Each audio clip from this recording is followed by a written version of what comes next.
자, 오랜만에 촉지 한번 읽어보죠. 삼국지 촉지의 12번째 열전입니다. 12번째.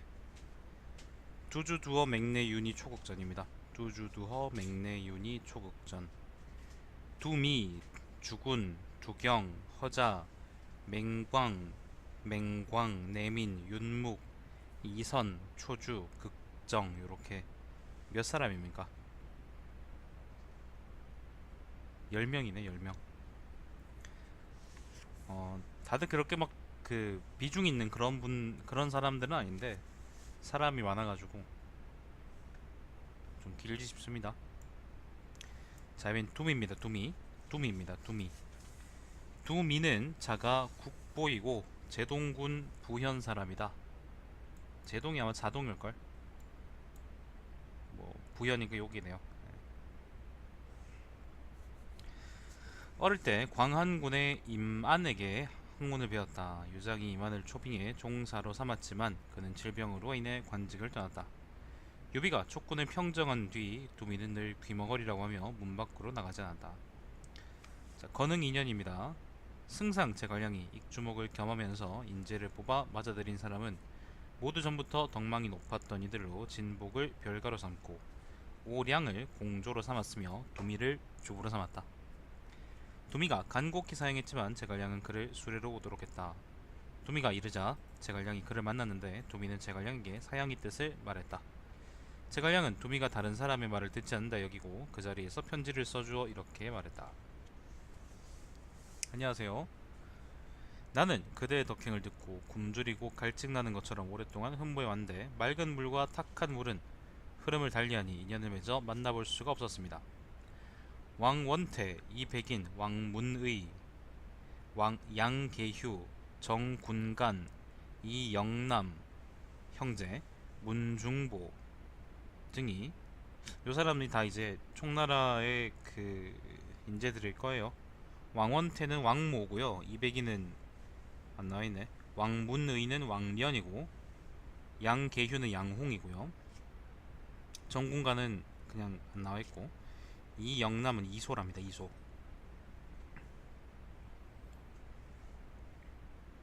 문중보는 문공이라는 사람이고요. 아무튼 고다 촉하는 인재들일 겁니다.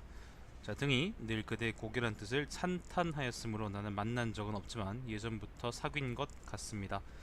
나는 갑작스럽게 허명에 기대어 그대의 주를 따르게 다스리게 됐습니다. 그대의 주, 익주를 다스리게 되었습니다. 덕망은 미미한데 직책이 무거우므로 많이 걱정됩니다. 조정의 주공께서는 올해 겨우 18살이 되었지만 천성이 인자하고 총명하며 덕 있는 자를 아끼고 재간 있는 자를 공손히 대합니다. 천하 사람들은 한나라 왕실을 사모하고 있습니다. 그대와 함께 천명을 잇고 민심에 따라 성명한 군주를 보좌해서 쇠약한 한나라 왕조의 공업을 다시 일으켜 역사의 공헌을 남기고 싶습니다. 그대는 현명한 사람과 어리석은 사람이 함께 큰 일을 꾀할 수 없다고 하고 이 때문에 스스로 세상과 관계를 끊고 아주 수고스럽게 살면서 자신을 구피려 하지 않았습니다. 두미는 자신이 나이가 많고 병들었으므로 집으로 돌아가기를 청했다. 제갈량은 또다시 편지를 써서 말했다. 조비는 제위를 빼앗고 국왕을 죽이고 스스로 일어나 황제가 되었습니다. 국왕을 죽이진 않았습니다. 자, 이는 토룡과 추구의 허명이 있는 것에 비유됩니다. 토룡하고 추구라는 게 뭐냐면요, 전부 다 그 제사 지낼 때 만들어 놓는 인형 같은 거예요. 인형. 토룡이라는 거는 흙으로 만든 용이고 추구라는 거는 지푸라기로 만든 개거든요. 추구라는 거는 장자에도 나왔던가? 그러니까 이게 제사에 쓰고 버리는 건데 뭐 대단한 것처럼 보이지만 사실은 의미 없는 그런 거다 라는 의미입니다. 자, 나는 현인들과 함께 그가 사악함과 허위를 타고 있을 때 바른 도리로서 소멸시키고자 합니다. 당신이 나를 가르치고 깨우치게 하지 않고 곧장 사냐로 돌아가기를 청하는 것이 기괴하기만 합니다. 조비는 또 노역을 크게 일으켜 오나라와 총나라로 향하려 하고 있습니다. 지금 조비가 다사다망함을 기회로 삼아 잠시 국경을 닫고 농사에 힘쓰고 백성을 기르며 만물을 자라게 하고 아울러 군수물자를 준비하여 조비의 군대가 지칠 때까지 기다렸다고 토벌한다면 백성들이 싸우지 않고 백성들이 수고하지 않고도 천하는 평정될 것입니다. 그대는 단지 덕행으로서 이 시대의 나란 일을 맡아주시면 됩니다. 그대에게 군사에 관해서는 묻지 않겠습니다. 어찌 떠나기를 요구하는 데만 급급하십니까? 제갈량이 두미를 존경하는 바가 이와 같다. 두미는 간이대부로 임명되었고 그의 뜻을 따랐다. 오량은 자가 덕산이고 건위군 남한현 사람이다. 건위니까 아마 요 남쪽 여기를 얘기하는 거 아닐까? 예, 맞네요. 여기네. 남한이 여기네요. 그는 육아양분과 절조로 평판을 얻었다. 오량은 의랑에서 간이대부 오관중랑장으로 승진했다. 정작 어떤 일을 했는지는 나와있지 않나요? 자, 이번엔 주군입니다. 주군. 주군. 사람 이름이 주군입니다. 군자가 특이하네요. 군자가 주자는 이제 주나라 할 때 주자인데 군자가 임금 군자 아래쪽에 그 양양자가 있네. 자, 주군은 자가 중직이고 파서군 낭중현 사람이다. 파서의 낭중은 여기입니다. 아버지 주선은 자가 숙포이고 어려서부터 광한의 양후에게 도수를 배웠으며 명망은 동부나 이만의 버금갔다. 주선은 여러 번 초빙되었지만 끝내 취임하지 않았다. 그때 사람들 가운데 어떤 이가 그에게 물었다. 춘추 참에, 참이라는 건 참언이죠. 참언, 예언서, 한나라를 대신하는 것은 당고도라고 했는데 이것은 무슨 말입니까? 주서가 말했다. 당고도는 위나라입니다. 고향의 학자들은 사사로이 이 말을 퍼뜨렸다. 주군 어릴 적부터 주서에게 학문을 배웠고 자연히 그는 현상으로부터 앞날의 징후를 탐구하는 학문에 마음을 쏟았다. 그래서 정원 안에 작은 누각을 만들었다. 그는 집이 넉넉해 노비가 많으므로 늘 노비들에게 번갈아 누각 위로 곧바로 올라가 천재를 살피게 했다. 천재라는 거는 재앙이요, 재앙. 박근혜가 대통령 되는 거, 그런 거. 자, 이들은 날씨에 조금만 변화가 생겨도 곧장 주군에게 알렸다. 그러면 주군은 누각 위로 올라가 그것을 살폈는데 새벽이든 밤이든 개의치 않았다. 그러므로 징후의 변화가 있으면 그것들을 보지 못한 적이 없었다. 이 때문에 그가 말한 것은 대부분 들어맞았다. 주목 유장은 그를 초빙해 사우종사로 삼았다. 유비가 촉군에 평정한 뒤에는 주군을 유림교위로 임명했다. 유비는 조조와 한중을 다투려고 할 때 이에 관해 주군에게 물었다. 주군은 이렇게 말했다.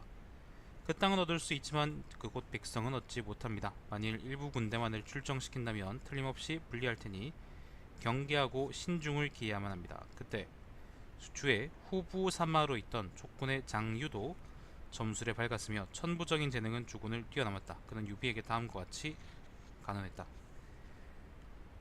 조조와 한중을 다투면 안됩니다. 군세가 반드시 불리할 것입니다. 유비는 결국 장유의 의견을 듣지 않았는데 정말로 땅은 얻었지만 백성은 얻지 못했다. 요게 백성을 얻지 못했다는 게요, 유비하고 조조가 한중에서 싸워서 결국에는 유비가 이겼는데, 근데 한중의 백성들을 조조가 혹시나 하는 마음에 그 장안 일대로, 관중 일대로 이제 대거 이주시켜 버립니다. 그래서 그 백성을 얻지 못했다고 얘기하는 거예요.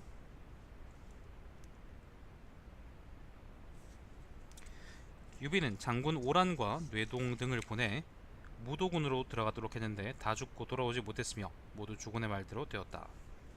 무도군은 여기입니다. 유비 생전에 여기 기산으로도 기산을 취할 생각도 있었는 모양이네요. 아무튼 하변 공격은 실패했답니다. 자, 그래서 주군을 무죄로 천거했다. 장유는 또 사서로이 다른 사람에게 말했다. 경자년의 천하는 경자년이 230년입니다. 230년. 천하는 조대가 바뀌고 유씨의 제위는 이미 다할 것이다. 주공이 익주를 얻은 때부터 9년 뒤 안년과 묘년 사이에 그것을 이룰 것이다. 안년이 222년이고 묘년이 223년입니다. 자, 어떤 사람이 유비에게 장유의 말을 은밀히 보고했다. 처음에 유비가 유장과 부현에서 만났을 때 장유는 유장의 종사로서 곁에서 모시고 있었다. 그 사람의 수염이 풍성함으로 유비가 비웃으며 이렇게 말한 적이 있다. 예전에 내가 탁현에 살 때 모씨성을 가진 자가 모씨가 털모자요. 특히 많아 동서남북이 다 모씨의 집이었습니다. 탁현 현령이 수많은 털이 탁을 에워싸고 사는구나 라고 했습니다. 장유가 수염 많다는 걸 보고 이제 놀리는 겁니다. 장유가 곧바로 대답했다. 옛날에 상당군 노현의 장이 되었다가 탁현 현령으로 승진한 자가 있었습니다. 그는 관직을 떠나 집으로 돌아갔는데 그때 어떤 사람이 편지를 주었습니다. 거기에는 노현이라고 기록하면 탁현을 무시하는 것이 되고 탁현이라고 기록하면 노현을 무시하는 것이 되므로 노탁군으로 쓴다고 되어 있습니다. 유비에게는 수염이 없었으므로 장유는 이런 방법으로 그를 깨우친 것이다. 노탁군이라고 했는데 아니요, 초주가 아니고 그 주군이요, 주군이라는 사람입니다. 초주도 여기 나오나? 초주도 여기 뒤쪽에 나올 거예요. 노탁이라고 했는데 길로자에다가 삼수변자 붙어 있고 그 다음에 탁자는 저 뭐야? 돼지돈자에다 삼수변인가? 유비가 수염이 없다는 걸 이걸로 끼우치다 그랬는데 내가 한자를 잘 몰라가지고. 네, 저도 처음 듣는 사람입니다. 잠깐만요, 좀 찾아볼게요. 노가 보자.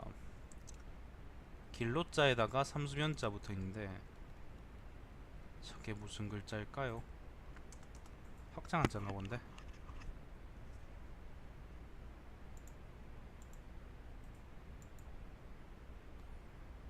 길로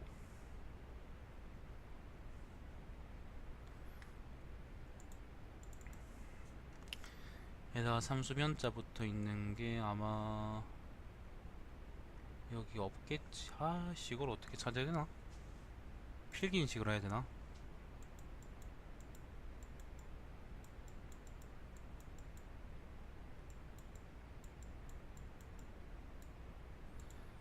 강 이름 노자라네요. 강 이름 노. 지명이네. 지명을 뜻하는 고유 명사네요. 탁이라는 건 그런 거지. 탁이라는 게 잠시만요. 탁.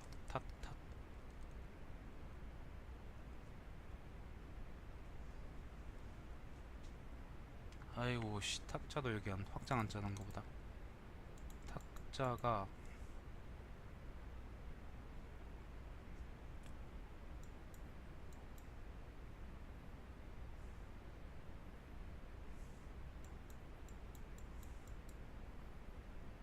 탁자를 내가 못 쓰겠다. 못 써가지고 착지를 못 하겠는데. 잠깐만요. 탁자 탁이 씨. 탁 탁. 탁.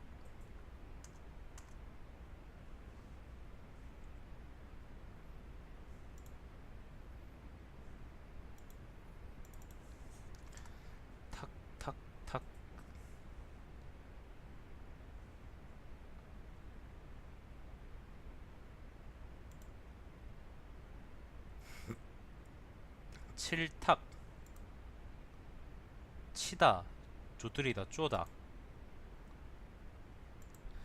근데 이게 노탁군이라고 한다는 게 무슨 말이지? 탁현이라고 쓰면은 노현을 무시하는 거고 노현이라고 쓰면은 탁현을 무시한다는 건데 무시한다는 말이라고 하는데 저는 잘 이해가 안 되네요. 자, 아무튼 유비는 늘 장유의 불손함을 미워하고 있었는데 게다가 그가 실언을 해서 몹시 화가 났다. 그래서 장유의 한중쟁탈에 관한 직언이 효염이 없었음을 문제삼아 옥에 가두고 사형에 처하려고 했다. 제갈량이 표를 올려 그럴 죄를 용서해달라고 했지만 유비는 이렇게 말했다. 향기나는 난초가 문에 돋아난다면 부득이 배지 않을 수 없습니다. 장유는 결국 저자에서 사형에 처해졌다. 뒷날 위씨가 즉위한 것이나 유비가 붕어한 건 모두 장유가 예측한 대로 되었다.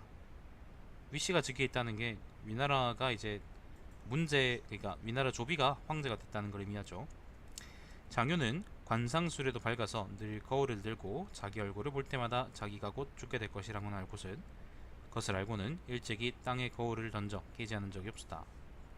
주군이 죽자 그의 아들 주거가 그의 기술을 다 솟아냈다. 주군 열전이라 그러는데 사실 주군보다는 장유 이야기가 더 많은 것 같다. 자, 두경입니다.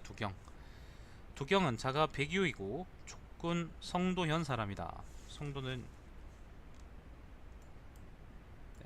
여기죠. 그는 어려서부터 이만에게 학문을 배웠으며 이만의 학술을 깊이 연구했다. 그는 유장 때 초빙되어 종사가 되었다. 유비는 익주를 평정한 뒤에 익주목을 겸해서 두경을 의조 종사로 삼았다. 유선이 즉위한 뒤에 두경은 간이대부가 되었다가 좌중랑장, 대홍려, 태상으로 승진했다. 두경은 사람됨이 조용하고 말수가 적었으며 문을 닫고 자신의 지조를 지키면서 세상 일에 참여하지 않았다. 장원과 비 등은 모두 그의 재능을 높이 평가했다. 그는 비록 학업에서 깊은 곳까지 들어갔지만 천문을 살피고 이론을 내세운 적은 없었다. 박식한 후배 유학자 초주가 늘 그의 생각을 물었는데 두경은 이렇게 대답했다. 이런 기술을 분명하게 하기란 매우 어려우니 반드시 자신이 직접 관찰해 천상의 모습과, 천상이라는 하늘의 모습이요, 하늘의 모양, 천상과 색깔을 알아야지 다른 사람을 믿을 수는 없습니다. 새벽부터 밤까지 각고의 노력을 한 뒤에야 기륭을 알 수 있는데 또 누설될까 걱정하는 것을 모르는 것만 못하니 이 때문에 두 번 다시 천상을 관측하지 않는 것입니다. 초주가 이어서 물었다. 예전에 주장군은 주진군입니다. 주진군은 주서를 의미합니다. 주서. 당고도란 위나라를 가리킨다고 했는데 이것은 무슨 뜻입니까? 두경이 대답했다. 위라는 글자는 궁궐문의 명칭으로 도로에 닿아 있고 높습니다. 성인이 위나라의 궁궐문의 명칭인 위가 같은 글자인데 근거에 비슷한 점을 취해서 말했을 뿐입니다. 그러고는 초주에게 물었다. 또 궁금한 점이 있습니까? 초주가 대답했다. 전 아직 알아듣지 못했습니다. 두경이 말했다. 옛날에는 관직을 이름 붙일 때 조자를 써서, 조조할 때 조자요, 성조, 조자를 써서 말하지 못했는데 한나라 이래로 관직 이름에 조자를 모두 말하게 되어 관리를 속조라고 하고 관조를 시조라고 했습니다. 이는 아마 하늘의 뜻일 것입니다.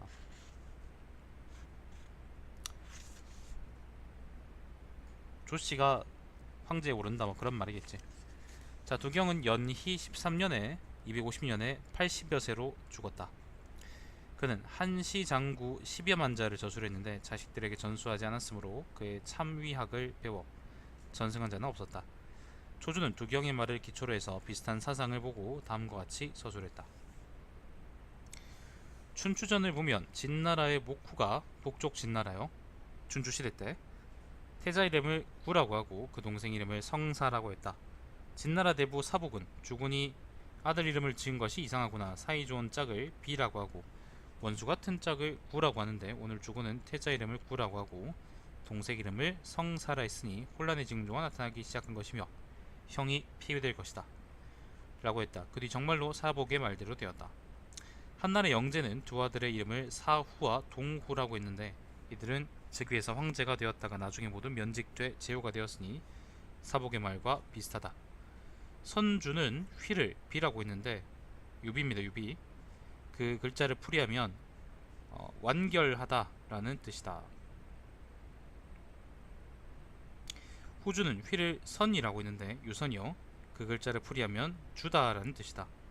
이는 유씨가 국통을 완결해 다른 사람에게 주어야 한다는 것이다. 의미상으로는 진나라 목후나 한나라 영제가 아들 이름을 지은 것보다 더욱 처참하다. 뒤에 황건 황후가 궁궐 안에서 권력을 휘두르자 경유 5년에 궁궐 안에 큰 나무가 아무 이유도 없이 저절로 부러졌으므로 기둥에 다음과 같이 썼다. 많아지고 커져 약속한 날이 되었다. 다른 사람에게 넘겨줄 준비가 되었으니 어떻게 다시 오르겠는가. 조라고 한 것은 백성이 많다는 뜻이고 위는 크다는 뜻이다. 많고 크면 천한 사람들이 당연히 모여들게 된다. 완전하게 갖추어 다른 사람에게 주어야 한다면 어떻게 다시 제위에 오르는 이가 있겠는가. 총나라가 멸망한 뒤 모두 초주의 말을 증거로 삼았다. 초주가 말했다.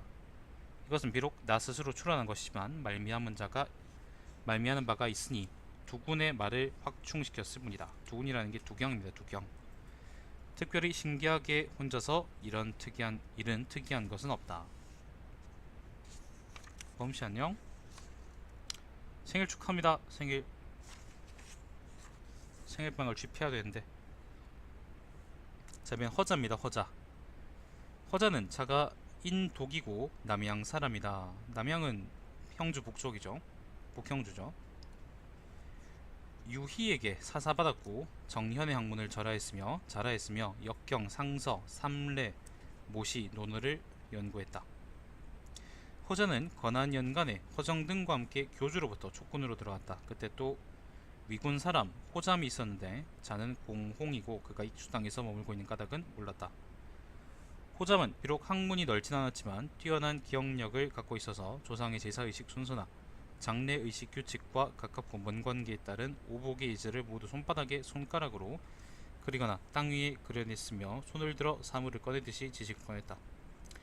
유비는 촉군을 평정한 뒤 동란이 10여 년간 지속되어 학업이 쇠퇴했으므로 전적들을 수집해 여러 학파를 정선하고, 전적이라는 게 책이죠, 책. 허자와 호잠을 동시에 학사로 삼아 맹광, 내민 등과 함께 선대 전장 제도를 관장하게 했다. 마침 모든 일이 초창기 상태이므로 많은 다른 의견이 제기되었다. 허자와 호잠은 서로 공격하고 비난하며 원수가 되어 다투는 것이 말투와 얼굴빛에까지 드러났다. 서적이 있든 없든 간에 서로 알려주거나 빌려주지 않았고 때로는 찾아가 회초리로 불기나 종아리를 때려 서로의 위협을 견주기도 했다. 뭐요? 서로 주입했다는 거예요?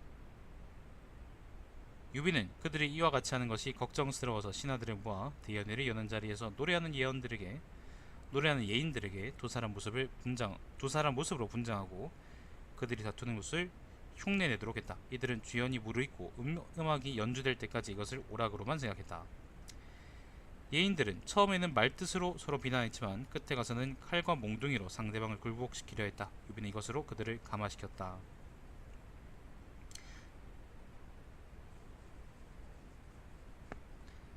처음에는 아무것도 아닌데 나중에 되면 이게 진짜 아무것도 아니었는데 걷잡을 수 없이 커진다는 것을 요비가 보여준 겁니다. 호잠이 먼저 세상을 떠났고 허전은 유선이 제위에 있을 때 점점 승진해 대장축까지 올랐다. 허자가 죽자 그 아들 허훈이 그의 학업을 전수받아 또한 박사가 되었다.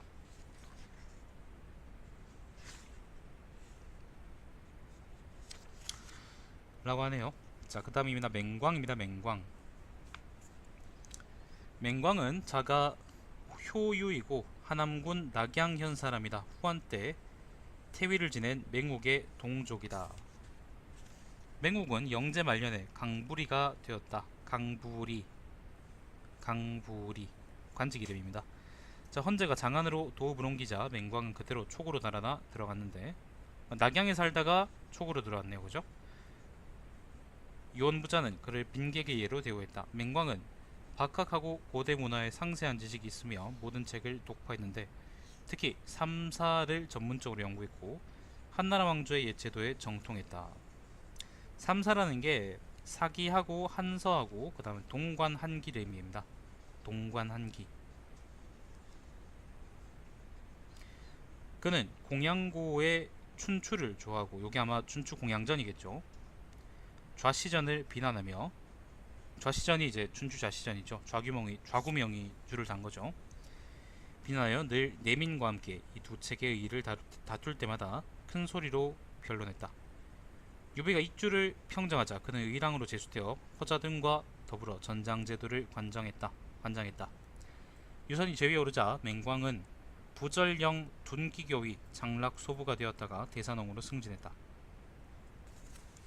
자, 연희 9년입니다. 가을에 대사면이 있을 때 맹광은 많은 사람이 있는 데에서 대장군 비를 꾸짖어 나무라며 말했다. 이러한 사면이란 치우치고 낡은 것으로 대사면에 대해서 얘기하는 거죠. 결코 성명한 시대에 있어야만 하는 것은 아닙니다. 쇠퇴하고 황폐하며 지나치게 공궁해 어쩔 수 없는 상황이 된 뒤에야 비로소 이로움과 폐단을 헤아려 사면을 시행할 수 있을 뿐입니다. 지금 주상께서는 인자하고 현명해 백관들은 직무를 충실히 하고 있습니다. 아침 저녁으로 어떤 위급한 상황이 있고 긴박한 사태가 있기에 특별한 일을 자주 펴서 악한 사람과 원수의 죄악을 돌아보는 은혜를 주십니까? 또 매나 세매처럼 공격하기 시작할 때 오히려 죄가 있는 자들을 사면시켜주는 것은 위로 천명을 범하고 아래로는 사람의 도리를 어기는 것이 됩니다.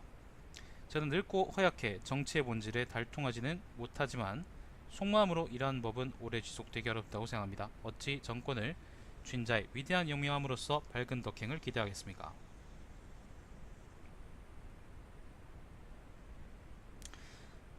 사면을 하는 것은 좋지 않다. 뭐 그런 말입니다. B는 다만 그쪽을 돌아보고 죄를 빌며 불안해할 뿐이었다. 맹광이 다른 사람의 잘못을 손가락질하는 방식이 대부분 이와 같으므로 요직에 있는 중신들은 속으로 그를 좋아하지 않아서 맹광의 자귀는 오르지 않았다. 그리고 늘 직언을 하며 돌아 피해가는 일이 없었으므로 그때 사람들에게 따돌림을 당했다. 태상인, 광한사람 심승과 광록군인 하동사람 배준 등이 나이나 경력면에서는 맹광보다 뒤이지만 높은 지위를 차지해 맹광 위에 있었던 것은 대개 이러한 까닭 때문이었다. 후진, 문사, 비서랑, 극정은 자주 맹광을 찾아가 의견을 구했다. 맹광은 극정에게 태자가 공부하는 책과 태자가 유선이죠. 유선해야 될 유선이겠죠. 자, 그의 성정과 좋아하는 것을 물었다. 극정은 대답해 말했다.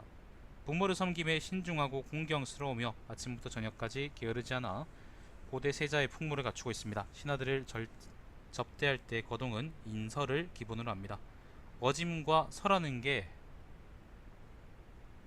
어, 보통은 인사라 그러지 않고요. 보통은 충사로 갔는데 설하는 게 무슨 의미더라?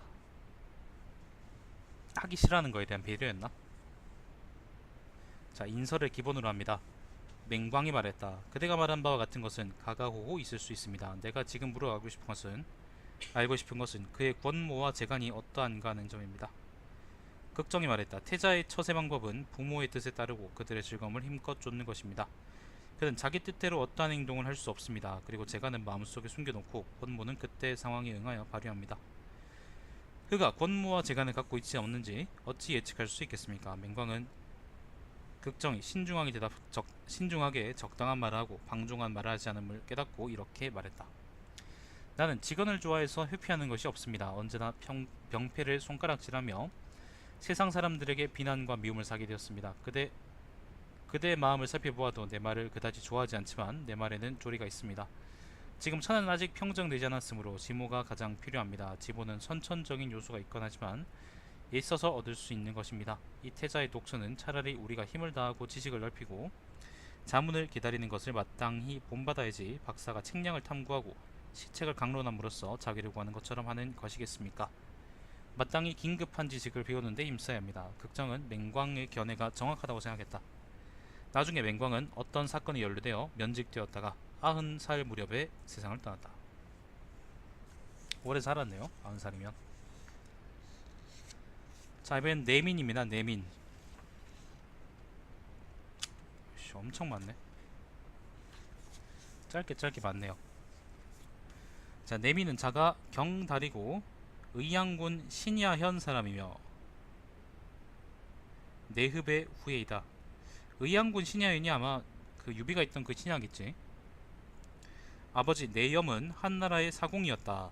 한나라 말에 큰 혼란을 만나 내민은 누이를 따라 형주로 도망쳤다. 매부 황원은 유장의 할머니의 조카였으므로 유장은 사람을 보내 황원의 아내를 맞이하도록 했다. 그래서 내민은 누이와 함께 촉군으로 들어가 늘 유장의 빈객이 되었다. 내민은 책을 두루 폭넓게 읽어서 좌씨의 춘추에 뛰어났으며 특히 창힐편과 아아의 훈고에 정통했고 문자 바로잡기를 좋아했다. 유비는 익주를 평정하고 나서 내민을 전학교의로 임명하고 태자를 세울 때는 가령으로 삼았다.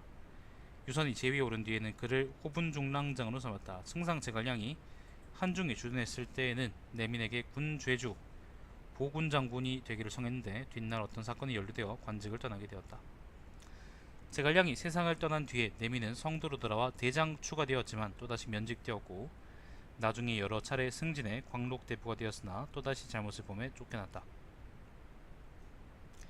내민이 앞뒤로 여러 번 면직되거나 강등된 것은 모두 말에 절도가 없고 행동이 일상적인 규범을 어겼기 때문이다. 그 무렵 맹광도 중대한 일에 신중한 태도가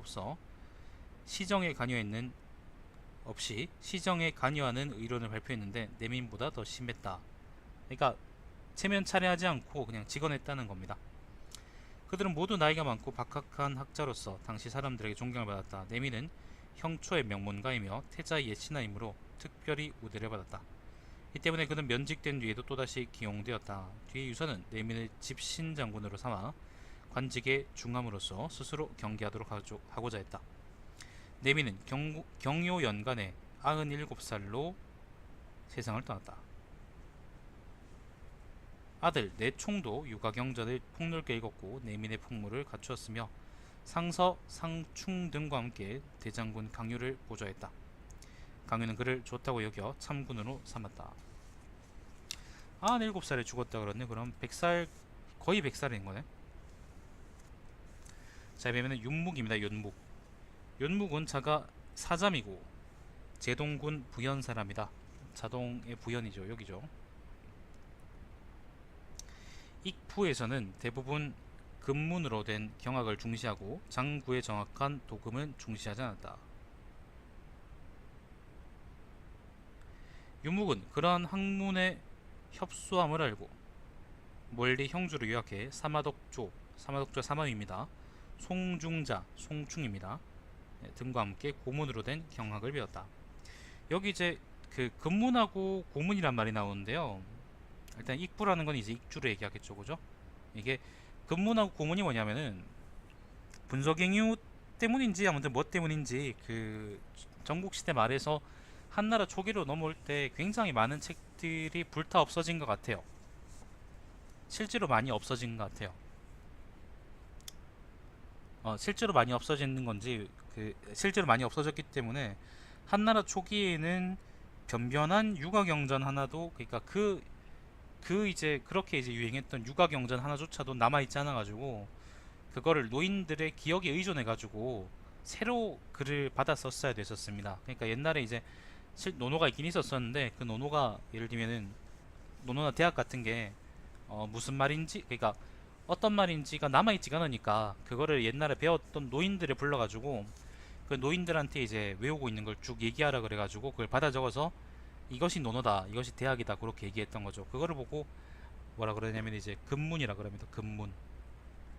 금문이라 그러는데 근데 그러면 고문이란 건 뭐냐면은 최근에 나온 거라고 해서 금문이거든요. 근데 고문이라 그러는 게 옛날 거잖아요. 옛날 게 뭐냐면은 그러다가 언젠 정확한 시점은 기억이 안 나는데 노나라 지방에서 그러니까 요 지역이죠. 네, 요 지역에서 집에 이제 담벼락 벽이 무너지면서 그 안쪽에 숨겨진 방에 숨겨놨던 이제 옛날 책들이 대거 발견된 거예요. 네, 그걸 보고 이제 그러면은 그걸 보고 이제 고문이라고 그러거든. 근데 이제 그러면 금문하고 고문이 뭐가 다르냐면은 이거 두 개를 그러니까 아까 이제 노인들 불러가지고 적었던 글하고 금문하고 그 다음에 노나라에서 나왔던 그 책하고 비교해 보니까 이게 다른 거야. 글자가 조금씩 다른 거죠. 이게 대체로 비슷한데 조금 달라서 이제 글의 맥락을 좀 바꿔놓는 그런 글자들이 좀 있어요. 그래서 그걸 가지고 사람들이 그때부터 한나라 때부터 이제 금문이 맞다 고문이 맞다 그거 가지고 치고받기 시작했었었는데 그걸 보고 금문 고문 논쟁이라 그러고 여기 이제 익부에서는 금문이 유행이었다라고 한 것하고 그 다음에 그래서 윤묵이 그 금문이 좀 그것만 배우니까 그건 협소한 거니까 이제 좀 더 넓게 배우겠다고 형주로 가서 사마위나 아니면 송충한테 이제 고문으로 된 경전을 배웠다라는 게 요런 맥락에서 나오는 말이라고 생각하시면 됩니다. 금문 고문 논쟁은 굉장히 이제 나름대로 뿌리 깊은 논쟁인데 예를 들어서 대학도 조금 다르긴 한데 대학의 옛날 글이 있고요. 그러니까 그거를 이제 조금 경우가 다르긴 한데 옛날에 이제 옛날부터 전해져 내려오는 고문 대학이 있고 그 다음에 주희가 나중에 송나라 때 그거를 마음대로 짜집기 해놓은 그 우리가 장구라고 부르는 그런 대학이 있거든요. 그걸 보고 대학 장구라 부르는데 대학 장구하고 그 다음에 옛날 그 대학을 같이 읽어보면은 그게 글 자체 이제 순서도 다르고 내용의 초점도 좀 많이 다릅니다. 직접 한번 읽어보시면은 아마 대학 자체가 그렇게 어려운 글도 아니고 그다음에 되게 좀 긴 글도 아니거든요. 그러니까 꼭 한번 그 금문 고문 논쟁에 대해서 관심이 있으시면은 읽어보시면은 아마 이런 맥락에서 첫 싸우는구나 그렇게 생각하실 겁니다. 저는 대학 다른 건 모르겠고 대학에 대해서는 이제 주의가 그 원하는 그런 논쟁이라는 게 논점이라는 게 별로 마음에 들진 않더라고요. 자, 아무튼 그게 고문 논쟁입니다. 자, 윤묵은 여러가지 경서와 사서에 모두 통달하고 또 좌씨의 준추를 전문적으로 연구하고 유흠의 조례로부터 정중, 가규부자, 진원, 복권의 주석과 해설을 이르기까지 모두 외워서 두 번 다시 책을 살펴볼 필요가 없었다.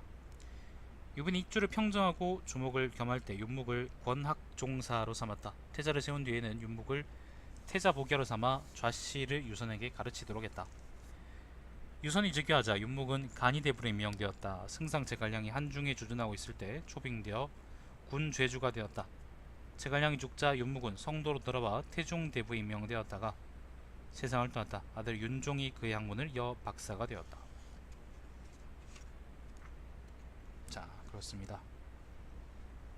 윤묵이 항상 게임에 보면은 쩌리로 나오는데 실제로는 그 굉장히 나름 유명했던 그 경학자였던 모양입니다. 자, 이번엔 이선입니다. 이선은 자가 흠중이고 제동군 부현 사람이다. 아버지 이인은 덕현이고 자가 덕현이고 같은 현의 윤묵과 함께 형주에서 유학했다. 했고 사마위 송충 등을 따라 배웠다. 이선은 그들의 학업을 모두 전수받았으며 또 윤묵을 따라 책에서 말하는 뜻과 이치를 논했고 오경과 제자백과를 다 독파했다. 게다가 다양한 기에 흥미를 가졌고 산술, 점술, 의학, 활과 화살, 기계, 기교 등을 깊이 탐구했다. 처음에는 주서좌 상설영사가 되었다. 연희원년입니다. 유선은 태자를 세우고 이선을 태자서자로 삼았다가 태자복야로 승진시켰다. 나중에 그는 중산대부 우중랑정으로 전임되었는데 여전히 태자를 모셨다.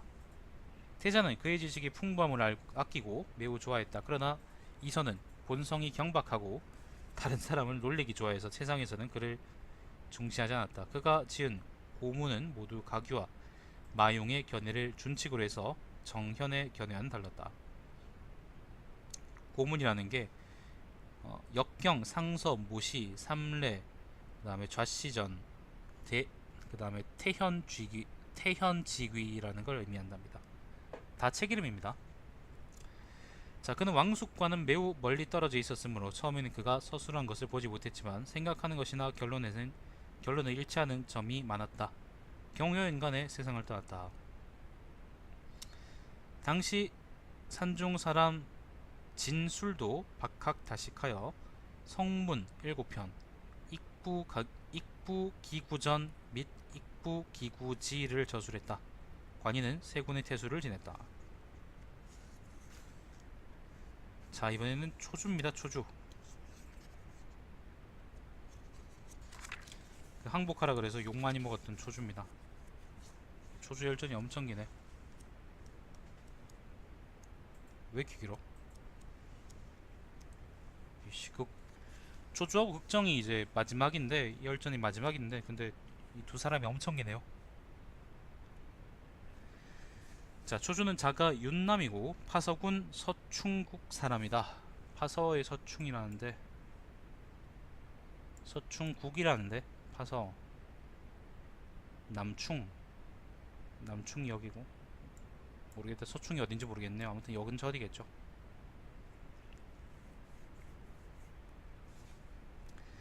자, 아버지 초병은 자가 영시이며 상설을 배웠고 아울러 여러 경전과 도위에도 정통했다. 도위라는 게 참위입니다. 참위. 예언서 준하군에서 그를 초빙했지만 모두 응하지 않았다.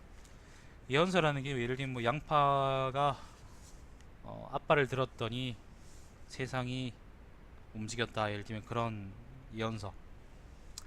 자, 주에서는 그의 집으로 가서 사후종사 직책을 주었다. 초주는 어려서 아버지를 잃고 동복형과 함께 살았다.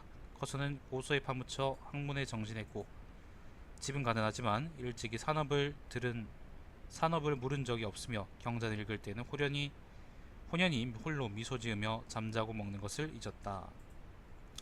육경을 깊이 연구했는데 특히 편지를 쓰는데 뛰어났다. 그는 천문에 매우 밝지만 마음을 두지 않았고 제자백과의 문장에도 관심이 없었으므로 달지 않았다.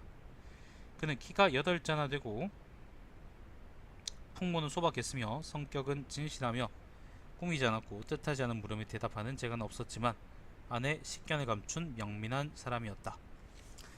건흥연간에 승상 제갈량은 익주목을 겸하면서 조주를 관악종사로 임명했다. 제갈량이 전쟁터에서 세상을 떠났을 때 조주는 집에서 이 소식을 듣고 바로 그곳으로 달려갔다. 곧이어 그곳으로 가는 것을 금지하는 조서가 내렸지만 조주만은 재빠르게 가서 이르렀다.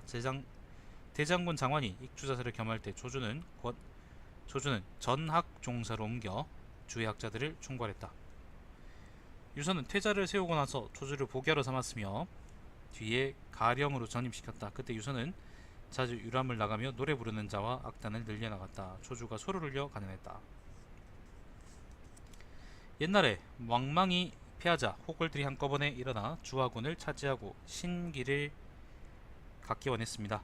신기라는 게 옥새입니다. 옥새. 이때 현명하고 재능 있는 선비들은 돌아와 의탁할 만한 사람을 그리워하곤 바랐는데 반드시 그 세력의 넓고 좁음을 근거로 하지 않고 오직 덕이 얕고 두터운 가만을 보았을 뿐입니다. 이 때문에 그때 경시, 공손술 및 대중을 갖고 있는 자들은 대부분 세력면에서는 이미 넓고 크지만 쾌락을 쫓고 욕망을 따르지 않는 이가 없었고 착한 일을 하면은 게으르고 유람하며 사냥하고 먹고 마시면서 백성을 불쌍히 여기지 않았습니다. 세조라는 광무제입니다. 광무제께서 처음으로 화북에 들어왔을 때 풍이 등이 그에게 권유하기를 마땅히 다른 사람이 할 수 없는 일을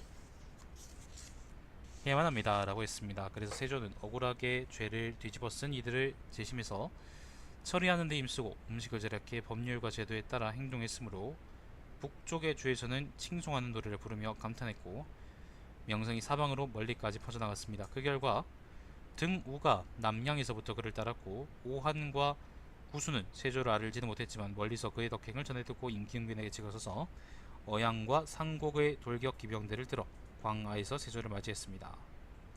오한과 구순이라는 건 아마 사람 이름인가요? 아니면 저 북쪽에 있는 이민족을 얘기하는 건가?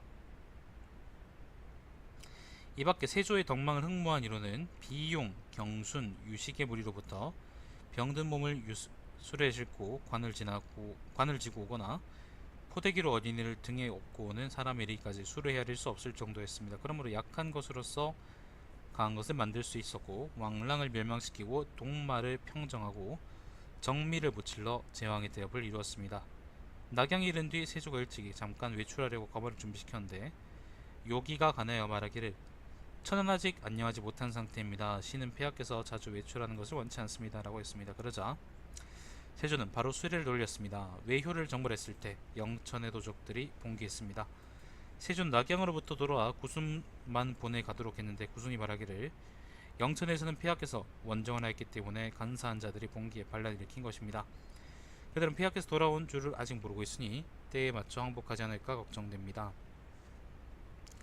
폐하께서 직접 그곳으로 하면 영천의 도적들은 반드시 항복할 것입니다 라고 했습니다. 그래서 세조는 영천으로 왔고 그 결과 구순의 말처럼 되었습니다. 그러므로 긴급한 일이 아니면 잠깐 외출하는 것조차 과감히 하지 않고 긴급한 일이 일어서는 자신의 안위도 돌아보지 않으려고 했습니다. 옛 제왕들이 좋은 일을 하려는 것도 이와 같았습니다. 따라서 경전에서는 백성은 까닭없이 돌아가지 않는다라고 했으니 진실로 그들은 덕행을 우선시했습니다. 지금 한나라는 애군을 만나 천하가 셋으로 나누어져서 영웅과 지혜로운 선비들이 현명한 군주를 그리워하고 바라고 있습니다. 폐하께서는 천성이 지극히 효성스러워 3년 동안 상을 마쳤는데 말을 할 때마다 눈물을 흘리는 등 증삼, 민손이라도 당신보다 더하지는 못했을 것입니다. 증삼하고 민손은 아마 둘 다 공자의 제자일 건데요. 그 효자로 이름난 사람들입니다. 자, 현명한 사람을 존경하고 재능 있는 사람을 임용해 그들이 힘을 다하도록 하는 점에서는 주나라의 성왕과 강왕을 뛰어넘고 있습니다. 그래서 나라는 한마음으로 협력하고 나이 많은 이와 적은 이가 힘을 내니 선이 일일이 나열할 수 없습니다. 그렇지만 신은 큰 바람을 억누르기 어려우니 그것은 폐하께서 다른 사람들이 하지 않는 일을 널리 하시기를 바라는 것입니다. 무거운 수레를 끄는 이는 큰 힘을 내지 않음을 걱정할 것이고 커다란 곤란을 없애려는 이는 널리 좋은 방법을 찾아내지 못할까 걱정할 것입니다. 그리고 종묘를 받들어 섬기는 이가 헛되이 복을 구하지 않는 까닭은 백성을 거느리고 하늘을 우러르기 때문입니다. 사계절의 제사에 이르러 황제께서는 어떤 때는 참가하지 않고 호수나 숲에서 즐기시고 어떤 때는 자주 출동하시니 신 어리석고 고집스러워 사사로이 마음이 편하지 않았습니다. 무릇 걱정이나 책임을 몸에 지고 있는 사람은 향락을 다할 틈이 없습니다. 선제의 뜻은 천하를 통일하는 것인데 아직 이루어지지 않았으니 진실로 향락을 다할 때가 아닙니다. 바라건대 악관들을 줄이고 노래 부르는 사람들요, 후궁을 늘려 짓는 것은 선제께서 펴시던 일만을 받들어 시행하시고 아래로는 자손들을 위해 절검을 보이십시오. 절약과 검약이요. 초주는 뒤에 중산대부로 옮겼지만 여전히 태자를 모셨다. 여기까지만 읽죠. 오늘 좀 제가 너무 피곤해가지고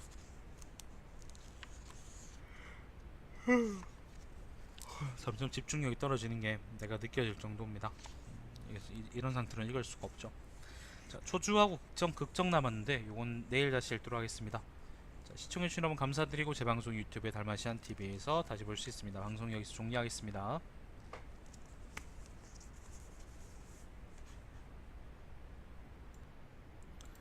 자, 어제 읽던 거 계속 읽죠. 어제 그 초주 읽다가 초주가 이제 유선한테 좀 놀지 좀 마세요 이 새끼야 라고 얘기하는 상소까지 읽었죠, 그죠? 자, 그 무렵 군대가 여러 차례 출진해 백성은 초췌해졌다. 요거 제갈량 북벌 얘기하는 겁니다. 초주는 상서령 진지와 형세 이론과 해롬을 논의하고 조정에서 물러나 글을 써 그것을 구국론이라고 했다. 그 문장에는 다음과 같이 적혀 있다. 인여국은 약수하고 조건국은 강대하지만, 이건 아마 우화인 것 같습니다. 우화. 함께 천하를 다투어 원수가 되었다. 인여국에 고현경이라는 이가 있었는데 보구자에게 지금 나라의 큰일이 아직 안정되지 않았으므로 조정의 윗사람과 아랫사람들이 속으로 걱정하고 있습니다. 지난 일에서 약한 것으로서 강한 것을 이길 수 있었던 사람은 어떤 방법을 썼습니까? 라고 물었다. 보고자는 나는 이런 말을 들었습니다. 큰 나라이면서 걱정이 없는 자는 대부분 오만하고 약소국 처지면서 걱정이 있는 자는 늘 착한 행동을 한다고 합니다. 대부분 오만하면 동란을 낳게 되고 착한 행동을 생각하면 천하를 태평스럽게 하게 되는데 이것은 당연한 이치입니다. 그러므로 주나라 문왕은 백성을 길러 적은 수를 가지고 많은 수를 취했고 은나라를 멸망시킨 것을 얘기합니다. 구천은 백성을 불쌍히 여겨 약소국으로서 강대국을 이겼습니다. 구천이 오나라를 이긴 걸 얘기하죠. 이것이 그 방법입니다 라고 말했다. 고현경은 지난날 강대한 항우와 약소한 한나라는 유방입니다. 유방은 서로 다투어 하루라도 편안히 쉬는 날이 없었습니다. 그런데 한우는 한나라와 맹약하여 홍구를 경계로 삼아 각기 돌아가 백성을 쉬도록 하려고 했습니다. 그때 장량은 백성의 마음이 이미 정해졌다면 형세를 바꾸기 어렵다고 주장하고 군대를 이끌고 항우를 뒤쫓아가 끝내는 그를 거꾸로 뜨렸습니다. 어찌 문왕이 이를 따를 필요가 있겠습니까? 조건국에서는 마침 환란이 있으니 나는 이 틈을 타서 그 나라의 변방지역을 무너뜨리고 환란이 심해져서 온 나라가 망하기를 기다릴 것입니다 라고 했다. 보고자가 말했다. 은나라와 주나라의 교체기에는 왕후는 대대로 존경되었고 임금과 신하 사이는 오랫도록 공고했으며 백성은 군주의 통치에 길들여 있었습니다. 뿌리가 깊으면 뽑기 어렵고 공고함에 의지한 것은 옮기기 어렵습니다. 이 시대는 비록 한나라 고조라 할지라도 어떻게 칼을 쥐고 말에 채찍질하며 천하를 취할 수 있었겠습니까? 진나라가 봉후를 폐지하고 통일한 진나라요. 군수를 둔 뒤, 그러니까 이거는 제후국들을 없애고 군현을 전국에 둔 거를 얘기합니다. 백성은 진나라의 노역으로 지치고 천하가 와야 되어 어떤 때는 해마다 군주를 바꾸고 어떤 때는 달마다 공을 바꾸므로 새나 짐승조차도 놀라 누구를 따라야 할지 몰랐습니다.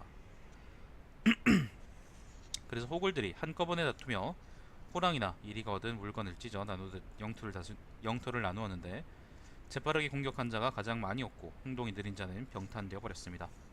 지금 우리나라와 조건국은 모두 나라를 전승하여 때가 바뀌었고 이미 진나라 말기 같은 혼란한 때가 아니라 실로 6나라가 한꺼번에 활거하는 형세입니다. 때문에 문왕은 될 수 있지만 한나라 구조가 되긴 어렵습니다. 대체로 백성이 힘들면 소란의 징조가 생기고 위가 오만하고 아래가 포악하면 와해의 형세가 일어날 것입니다. 화살을 여러 번 쏴서 적을 맞히기를 바라는 것은 신중하게 살피고 쏘는 것만 못하다는 속담이 있습니다. 이 때문에 총명한 사람은 작은 이익 때문에 눈을 옮기지 않고 옳은 것 같은데 아닌 것으로 계획을 바꾸지 않으며 할 수 있는 때가 된 뒤에야 행동하고 시운이 부합한 다음에 일어납니다. 지난달 탕왕과 모왕의 군대가 두 번 싸우지 않고 이긴 것은 진실로 백성의 노고를 신중하게 보고 때를 잘 살폈기 때문입니다.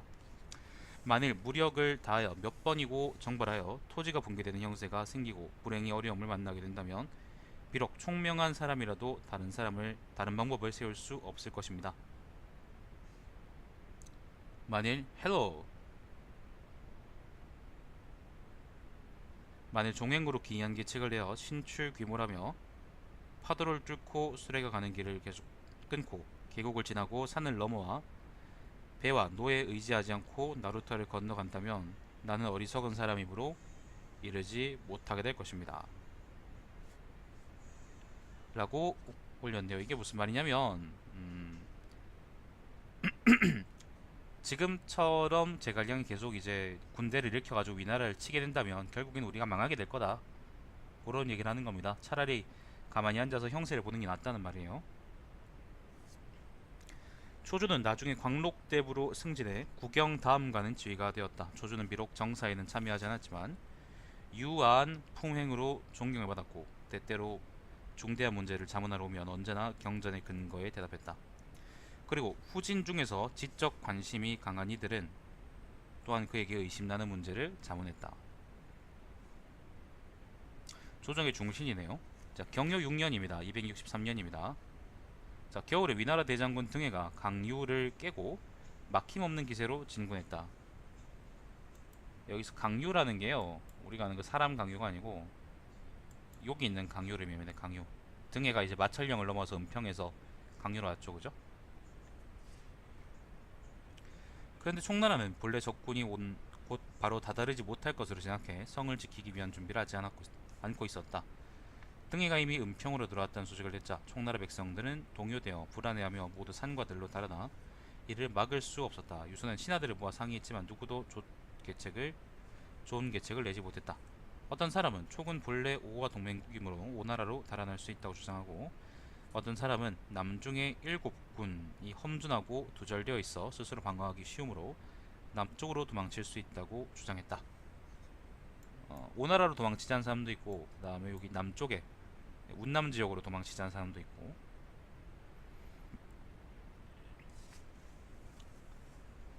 단지 초주만이 이렇게 주장했다. 예로부터 다른 나라에 기탁하고 천자로 있었던 사람은 없습니다. 만일 지금 오나라로 간다면 당연히 신하가 되어 복종해야 할 것입니다. 그리고 정치 기율의 차이가 없으면 큰 나라는 작은 나라를 삼킬 수 있는데 이것은 자연스러운 이치입니다. 이로부터 말하면 위나라는 오나라를 삼킬 수 있어도 오나라는 위나라를 삼킬 수 없음이 분명합니다. 똑같이 신하가 된다면 작은 나라의 신하가 되는 것을 어떻게 큰 나라의 신하가 되는 것과 비교하겠습니까? 오나라가 망한 뒤 또다시 치욕을 받는 것을 어찌 한 차례만 치욕을 받는 것으로 비교하겠습니까? 그리고 만일 남쪽으로 달아난다면 일찍이 계책을 세운 뒤에야 실현될 수 있을 것입니다. 지금 강대한 적군은 가까이 다가왔고 재화와 멸망이 닥치려 하니 소인들의 마음은 한결같이 지킬 수 없습니다. 아마 남쪽으로 출발할 때에는 뜻하지 않은 변란이 생길 것입니다. 어떻게 남쪽으로 하는 일이 의미 있겠습니까? 가능하겠습니까? 신하들 가운데 어떤 이가 초주를 비난하며 말했다. 지금 등에는 멀리 있지 않고 아마 위나라는 우리 항복을 받아 들이지 않을 것입니다. 어떻게 하겠습니까? 초주가 말했다. 지금 동쪽 오나라가 아직 위나라에 귀순하지 않고 있으니 이를 추세가 받아들이지 않을 수 없고 받아들인 다음에는 대우하지 않을 수 없습니다. 만일 폐하께서 위나라에 항복했는데 위나라가 토지를 나누어 폐하를 봉하지 않는다면 저는 직접 경성으로 가서 고대 도의로서 항복한 군주에 대해 논쟁하겠습니다. 사람들 가운데 초주가 한 말에 이치를 바꿀 자가 없었다. 유선이 여전히 남쪽으로 들어가기를 결정짓지 못하고 망설이자 초주가 수를 올려 말했다. 어떤 자는 폐하께서 위나라 군대가 깊숙이 쳐들어오고 있으므로 남쪽으로 갈 계획을 갖고 있다고 하는데 어리석은 저는 불안한 기책이라 생각합니다. 무엇 때문이겠습니까? 남방은 멀리 만족이 사는 땅으로 평소 조정을 위해 세금을 바친 적이 없고 여러 번 모반했는데 승상 제갈량이 남으로 정벌해 군대의 위력으로 그들을 핍박하자 그들은 달아날 길이 없으므로 귀순했습니다. 이 뒤로 그들은 조정에 세금을 냈고 이것은 취하여 군사 비용으로 쓰였으니 이로써 근심하고 원망하니 이는 나라를 해롭게 할 사람들입니다. 지금 조정이 곤경에 처해 급박한 상황이므로 그곳에 가서 의지하려고 하는데 아마 또 반드시 모반할 것입니다. 이것이 첫 번째 이유입니다. 북방군대가 이곳으로 오는 것은 오로지 총만을 취하려는 것이 아닙니다. 만일 남쪽으로 간다면 반드시 사람들의 힘이 쇠미해진 때를 틈타 뒤쫓을 것입니다. 이것이 두 번째 이유입니다. 설령 남방에 이른다고 하더라도 밖으로는 적군을 막아야 하고 안으로는 옥과 수레를 대야 하므로 경비가 많이 들 것입니다. 다른 곳에서 얻을 수 없으므로 여러 만족을 소모시키는 일이 틀림없이 심할 것이고 심하면 반드시 빠르게 모반할 것입니다. 이것이 세 번째 이유입니다. 예전에 왕랑이 한단을 근거로 해서 제호를 참칭했을 때 요거는 전한하고 후한 교책입니다. 신도에 있던 세조는 광무제는 왕랑의 위협이 두려워 신도를 버리고 관중으로 들어가려고 했습니다. 비용이 가능하기를 명군께서 서쪽으로 돌아간다면 한단성의 백성은 부모를 버리고 성주를 왕랑을 배반하면서 천리 저쪽으로 당신을 보내는 것을 수긍하지 못할 것이니 그들이 도망하고 배반하는 것은 필연적입니다. 라고 했습니다. 세조는 비용의 가난을 들어 마침내 한단을 깨뜨렸습니다. 지금 북쪽 군대가 온다고 하여 폐하께서 남쪽으로 한다면 진실로 비용의 말이 오늘날 입증될까 두렵습니다. 이것이 네 번째 이유입니다. 원컨대 폐하께서 일찍이 계획을 세우면 자기가 토지를 받을 수 있습니다. 만일 결국 남쪽으로 가서 대세가 다하고 나서야 항복한다면 그 화는 반드시 깊을 것입니다. 주역에서 항자가 말하는 바는 얻는 것은 알지만 잃는 것은 모르고 생존하는 것은 알지만 멸망하는 것은 모른다는 뜻이다. 항이라는 글자가 말하는 바는 그런 말입니다. 득실 존망을 알아서 그 정도를 잃지 않는 이는 오직 성인뿐이다 라고 했습니다. 그 뜻은 성인은 운명을 알고 구차하게 기약하지 않는다는 것입니다. 항이라는 게 항의하다 할 때 그 항자입니다.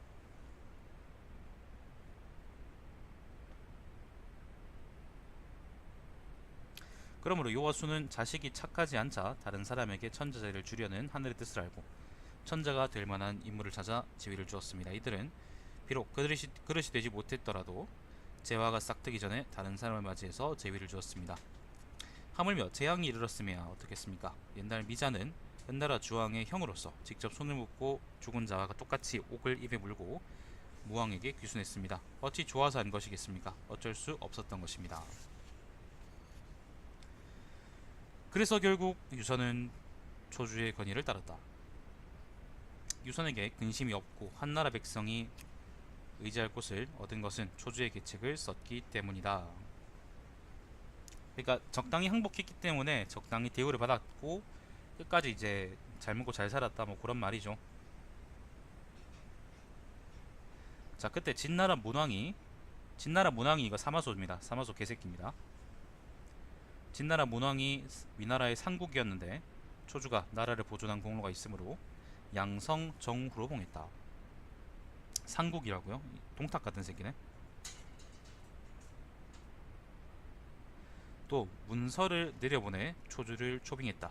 초주는 출발에 한중에 이르렀지만 질병 때문에 나가지 못했다. 함희 2년입니다. 265년 위나라 연호죠. 여름입니다. 파군의 물립이 낙양으로부터 촉으로 돌아와서 초주를 방문했다. 초주는 이야기를 나누는 중에 서판에 다음과 같은 글을 써서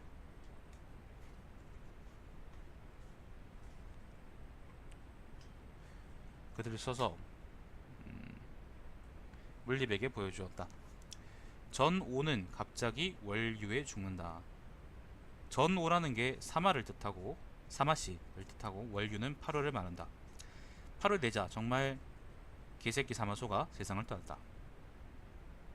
진나라 왕실이 사마씨가 제위에 오르자 여러 차례 조소를 내려 초주를 빨리 보내도록 했다. 초주는 병든 몸을 수레에 싣고 함이 3년에 낙양에 이르렀다. 초주가 질병으로 일어나지 못하자 그의 집으로 와서 기도비로 임명했다. 초주는 자신이 공로가 없는데 봉토를 받았으므로 자기와 봉토를 되돌리려 했지만 모두 받아들이지 않았다.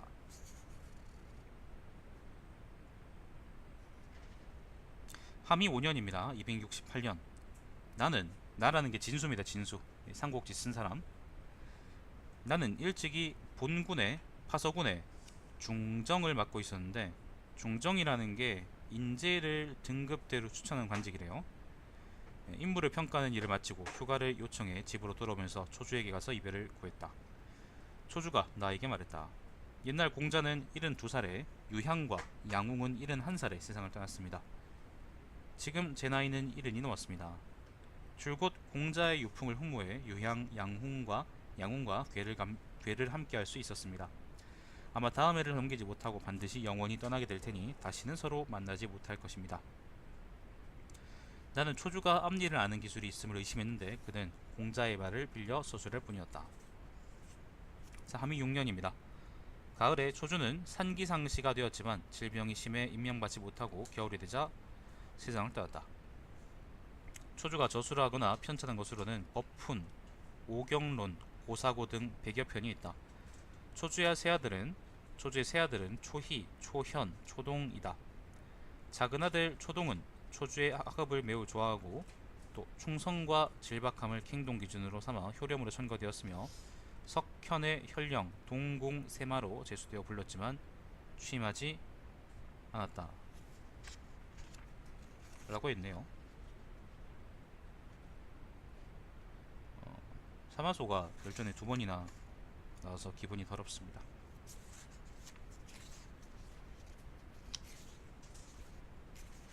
자, 극정입니다. 극정.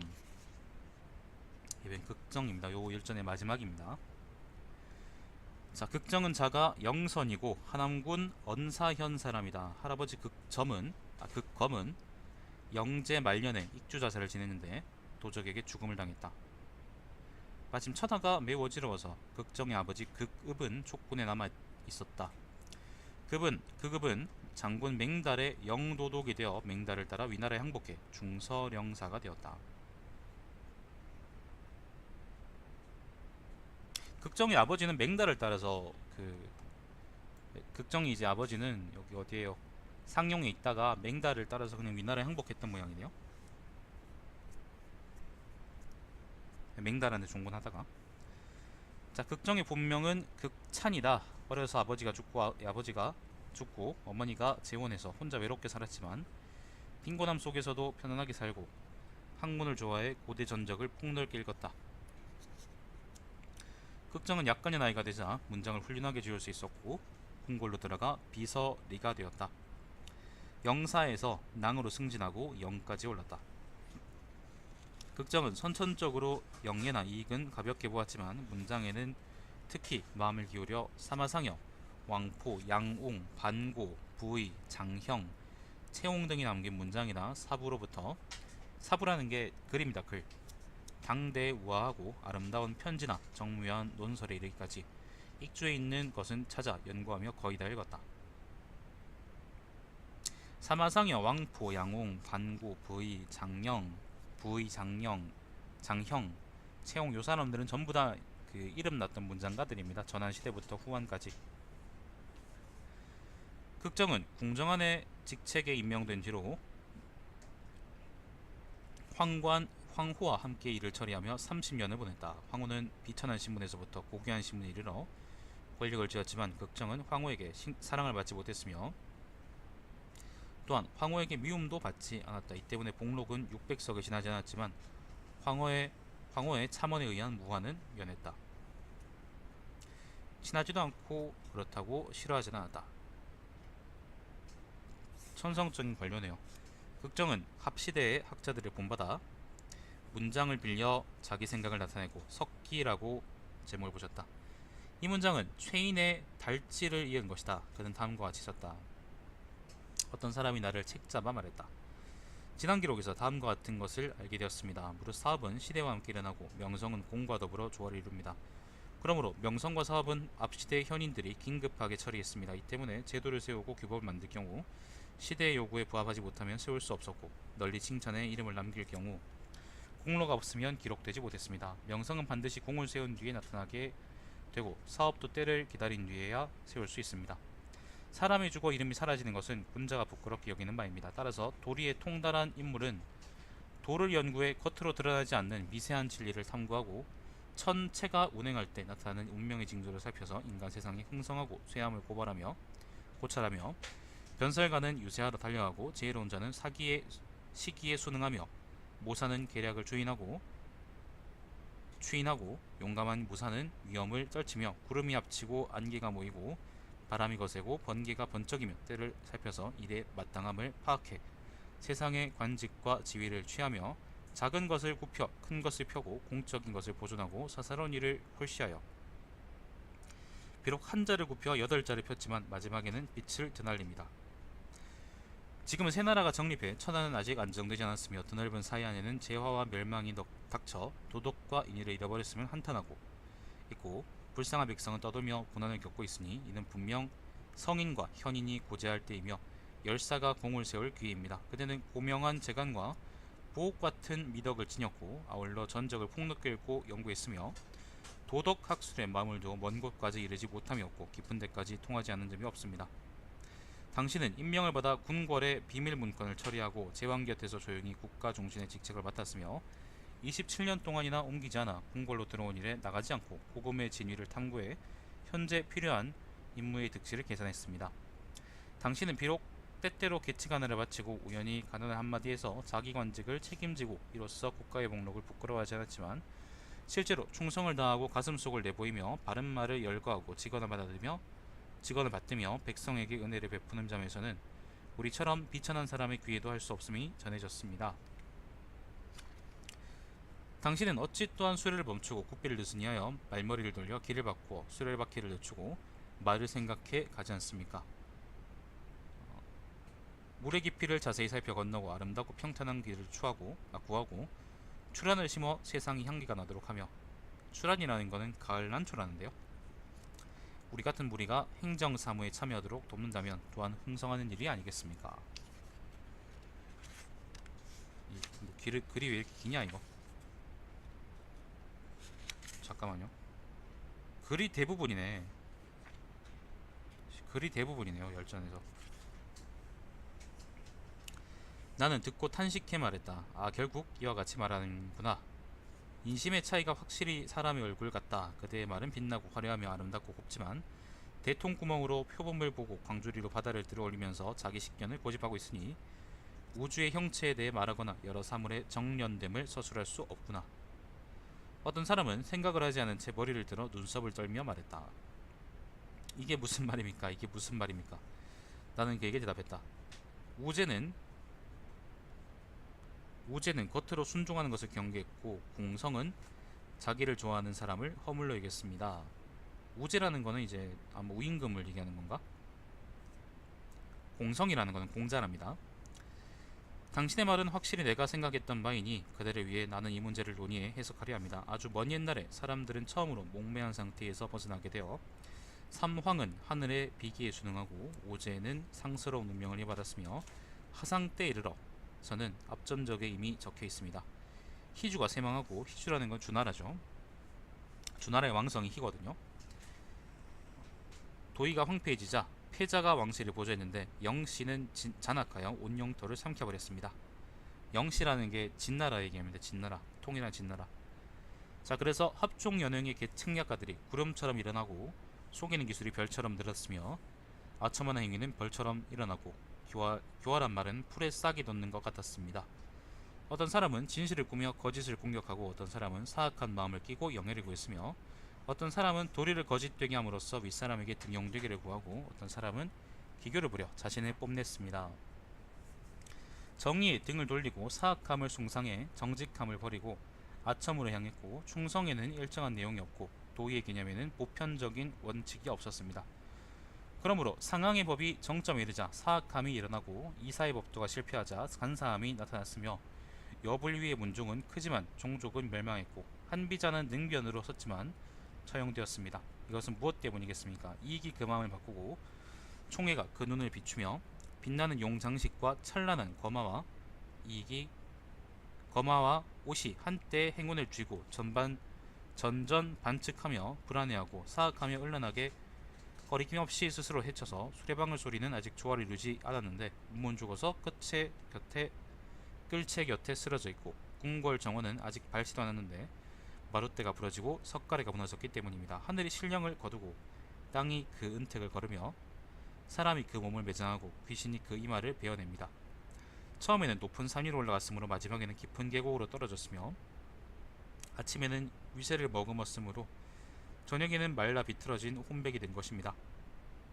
이 때문에 현명한 사람과 군자는 깊이 계획하고 멀리 생각해 그 허물을 경계하고 세속을 뛰어넘어 고상함을 받들고 신령스러운 거북이가 차라리 진흙 속에서 꼬리를 끌지언정 혼탁한 세상의 영예를 더럽게 여기는 것입니다.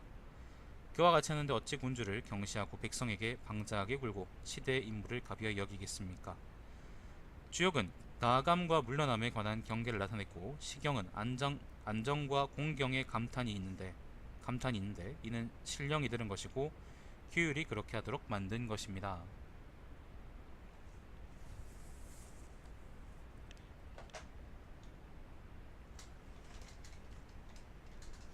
잠깐만요.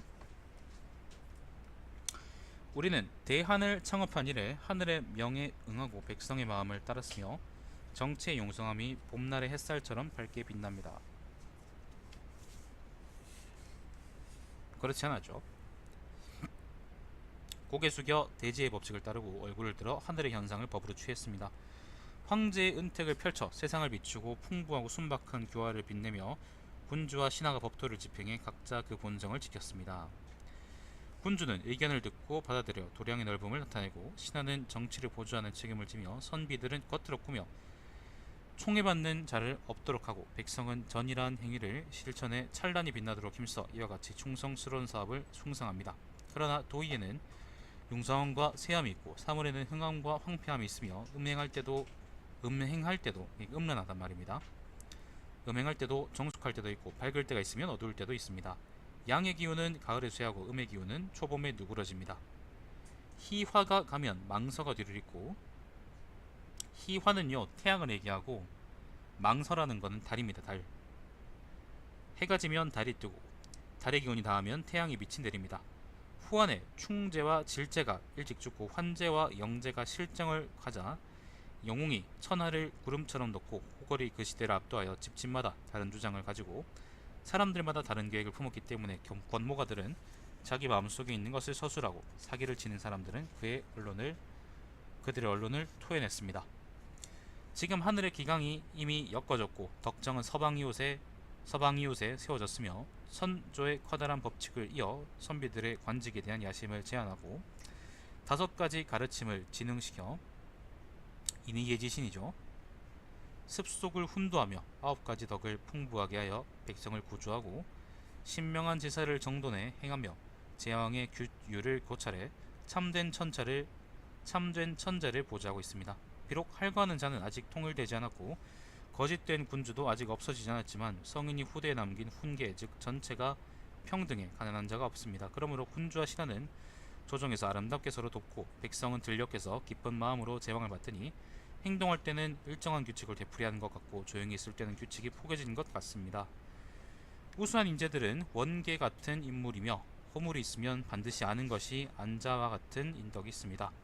강직한 행정은 염구와 계로의 정치 같고 매처럼 날아오르고 맹금이 솟구쳐 오르는 무용은 이윤과 태공망처럼 일을 할 수 있습니다. 준재들의 우수한 책략을 총괄하면 모두 설공의 3가지 계책을 포함하고 있으며 설공이라는 것은 춘추시대 말기에 유명한 외교관이었을 거예요.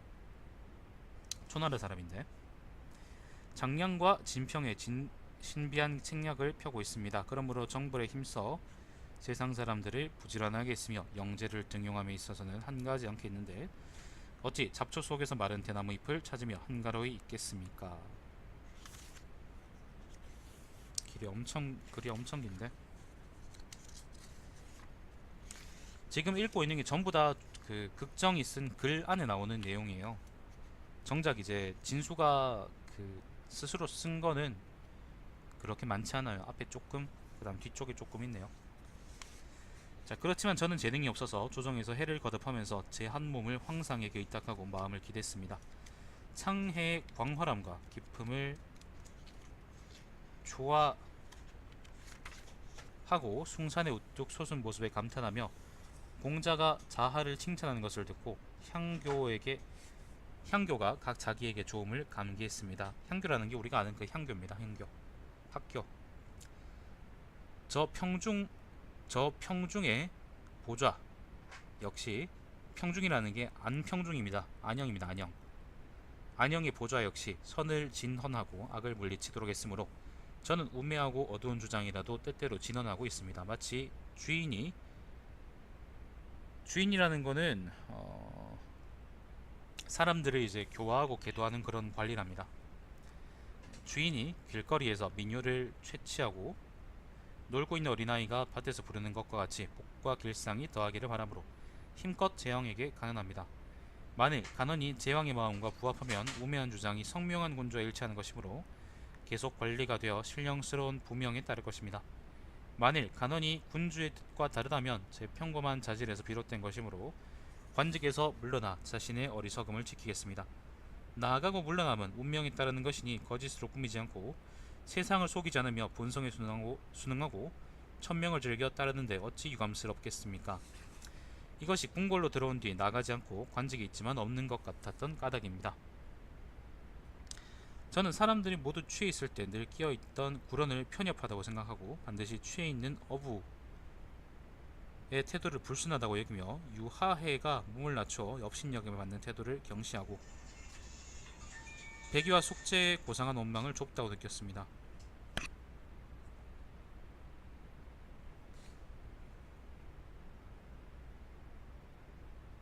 군주의 마음과 합쳐졌다고 하여 얻지 못하는 게 아니고 다르다고 하여 얻는 게 아닙니다. 잃는 게 아닙니다. 뜻을 얻어도 비굴하게 하는 것이 아니고 잃어도 애통하게 하는 것이 아닙니다. 술에 타서도 앞에 있을 때는 뒷부분의 무게를 생각하지 않고 뒤에 있을 때는 앞부분의 무게를 아는 일이 없습니다. 평판을 팔아서 은택을 구하지 않고 허물을 변명하며 실각을 피하지 않습니다. 어찌 책임을 버리겠습니까? 어찌 녹을 걱정하겠습니까? 어찌 바른 말을 도모하겠습니까? 어찌 곧은 말을 드리겠습니까? 27년 동안 옮겨지지 않은 것은 진실로 제가 지켜온 바입니다. 지금 조정의 관리는 산처럼 많고 뽑힌 준재가 무리를 이루고 있어 어류와 폐류가 거대한 바닷속에 숨어있고 새나 짐승이 등림에 모여있다가 등림이라는 것은 전설상의 큰 숲이래요. 등림에 모여있어 새가 날아가도 그 수가 줄어들지 않고 떠다니는 방어가 와도 그 수가 늘어나지 않은 것 같습니다. 방어는 고기 이름입니다. 그리고 해는 당의 시대에 쇠하였고 달은 상의 시대에 대응하여 성하였으며 양우의 냇물에서 하늘에 제사를 지내자 풍수 피해가 멈추었고 상림의 해안가에서 기도하자 은혜로운 단비가 대지를 적셨습니다. 만물의 움직임과 멈춤에는 도리가 있고 운명이 열고 닫으면 때가 있습니다. 제 스승이 요거는 공자림입니다. 공자가 논어 헌문에서 남긴 교훈에서 하늘을 원망하지 않고 사람을 탓하지 않는다라고 하여 운명이 몸을 맡기고 자기를 단정하게 하라고 했으니 제가 또 무엇을 말하겠습니까? 말은 다 했고 제 길은 한 가지입니다. 저는 처음에 지절로 돌아가려 합니다. 경전에 전해 내려오는 향기를 고향 종합하고 공자가 남긴 학문을 연구해서 미묘하고 심원한 언어를 엮어 도의를 보존하고 선인의 도를 규범을 하여 오늘의 제도를 만들겠습니다. 저는 수킬에 요거는 이제 사람 이름이겠죠. 유의자적함을 평가하고 소씨가 먼 곳으로 떠난 것을 칭찬하며 멈춤과 만족할 줄을 알고 고향으로 돌아간다고 하고 강물로 떠돌아다니다가 작은 집에 안주해서 욕심없는 생활을 즐기며 이 세상에서 받은 허물과 후회를 없애려고 하는데 이 마음이 아직 불안함을 돌아보고 만년의 길이 정체될까봐 두려워 부단히 격려하며 노력을 배가하고 마음속 감정을 자유롭게 하여 운명을 받기를 청합니다. 지난날 구방은 최고의 끝에서 정기를 고찰했고 진나는 다른 형체를 자세히 살폈습니다. 설촉은 복음을 식별하여 명성을 날렸고 호량은 현에 의탁해 명성을 전했습니다. 현이라는 게 검은고 현 같은 그런 거요. 현악기 할 때 현. 제 나라의 노예는 손으로 넓적다리를 쳐 다구름 소리를 내서 전문을 구했고, 전문이 바로 맹상군이죠. 초나라의 식객은 적진에 몰래 들어가 형초를 보전시켰습니다. 이거는 뭔지 모르겠다. 옥무는 금슬을 타서 설득하고 한 애는 수레를 잘 몰아 명성을 크게 떨쳤습니다. 노가 현골선에서 비상하자 그 인물은 오히려 구름 저쪽으로 몸을 두었습니다. 저는 실제로 이러한 사람들과 같은 기회를 갖출 수 없으므로 조용히 자신을 지키며 스스로 편안하게 한 것입니다. 라고 했어요. 여기까지가 극정이 쓴 글인데 지금 글이 너무 길어서, 글이 너무 길면 오히려 그 글의 요점을 파악하기가 좀 힘들거든요. 글이 너무 길어서 잘 파악이 안 되는데, 내가 그냥 읽은 바로는 대충 치우치지 않고 자기 일을 잘하는 관료적인 삶의 자세가 최고다라고 얘기하는 것 같은데. 자, 경료 6년입니다. 263년. 유서는 초주의 계책을 따라 등이에게 사자를 보내 항복하게 했는데 그 편지를 극정이 썼다. 다음해 정월에 종회가 성도에서 반란을 일으켰으므로 유서는 동쪽 낙양으로 옮겨 가게 되었다. 그때는 혼란스러운 형국이므로 총나라 대신으로 유선을 보호하며 따르는 자가 없었는데 오직 극정과 전중독 연암의 장통만이 처자식을 버리고 단신으로 수행했다. 유서는 극정의 합당한 보좌에 의거해 모든 일에 잘못이 없었다. 그래서 이를 감개하며 극정을 늦게 한 것을 후회했다. 당시 여론은 그를 칭찬했다. 극정은 관내 후의 자기를 받았다. 태시 연간에 극정은 안양 현령으로 제수되었다가 파서태수로 승진했다. 태시라는 게 그 진나라 연호입니다. 태시 8년입니다. 조서에서 말했다. 272년입니다. 극정은 옛날 성도에 있을 때 세상이 어지러운데 의를 지키고 충절을 어기지 않았다. 임용을 받음에 이르러서는 마음을 다해 일하여 치적이 있으므로 극정을 파서태수로 삼는다. 함령 4년입니다. 함령이라는 게 278년이라네요. 극정 세상을 떠났다. 그가 쓴 시, 논문, 사부 등은 100여 편이 된다. 자, 평화에 말한다.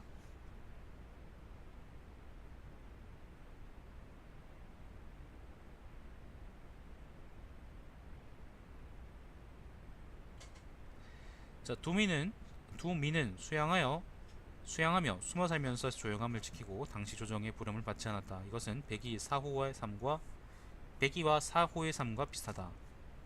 백이는 백이 숙지할 때 그 백인데 사호는 누군지 모르겠네요. 주구는 천문을 보고 점치는데 효염이 있고, 두경은 침묵을 지키고 삼가고 세밀하였으므로 많은 유생 가운데 꽃이다. 허자와 맹광과 내민과 이선은 박각 다시가 했고, 윤묵은 춘추 좌시전에 정통하였다. 비록 이들은 덕행과 사업으로 일컬어지진 않았지만 확실히 모두 한 시대의 학자였다. 초주는 문장 해석이 넓고 정통하여 일세의 큰 선비가 되었고, 동중서와 양웅의 규범이 있었다. 극정은 문사가 찬란하며 장형, 채용의 면모를 지닌 데다가 행동하고 멈춤에 군자가 취하는 바가 있었다. 이 두 사람은 진나라 왕조 때의 사적이 적고 총나라 때의 사적이 많기 때문에 이 편에 기술했다. 라고 해서 요게 열전 이름이 길죠. 두주 두허 맹내 윤희 초극전인데, 두미 주군, 두경, 허자, 맹광, 내민, 윤묵, 이선, 초주, 극정 요렇게죠. 전부 다 학자들입니다. 뭐 진수가 평한대로 그 군대를 지휘했던 사람도 아니고 정치로서 이름을 남겼던 사람도 아니고, 다만 이제 학자들이라서 저도 특별하게 드릴 말씀이 없네요. 초주라는 사람이 요 사람들 중에서는 제일 유명할 텐데, 연희에서 보면은 갑자기 갑툭 튀어가지고 갑자기 이제 툭 튀어나와가지고 그 항복합시다 그렇게 해서 항복하는 역할로 나오잖아요. 그래서 아마 연희만 읽은 분들은 많이 욕을 하실 텐데, 정사에는 이런 기록도 있다라는 걸 아시면 될 것 같습니다. 자, 요 다음은 13번째 열전입니다. 요 다음은 황이여 마왕장전입니다. 황권 2회 역의 마충 왕평 장의 요렇게네요. 자, 이것도 다음에 읽겠습니다. 시청해주신 여러분 감사드리고, 제 방송 유튜브에 달마시안TV에서 다시 볼 수 있습니다. 오늘 촉지 두주 두허 맹내 윤희 초극전 읽었습니다. 방송 종료하겠습니다.